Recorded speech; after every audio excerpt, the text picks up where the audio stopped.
Si dating Pangulong Duterte, kakasuhan daw po sina Representatives Dan Fernandez at Benny Abante. So inahayag po ni dating Pangulong Rodrigo Duterte na nais po niyang sampahan ang reklamong perjury. Ito pong dalawang kongresista na sina Santa Rosa City, Laguna Representative Dan Fernandez at Manila 6th District Representative Bienvenido Abante Jr.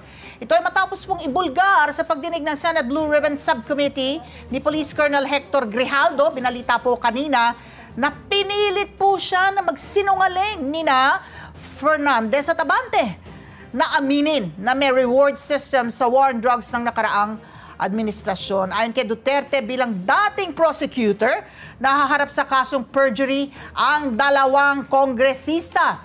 Hindi na niya kailangan ng ang affidavit ni Grijaldo dahil ang testimonya nito sa Senado ay sapat na kung saan sumumpa yung dalawa kung saan under oath po, nanumpa bago mag-testimonya. Let's get together, Sunday 25,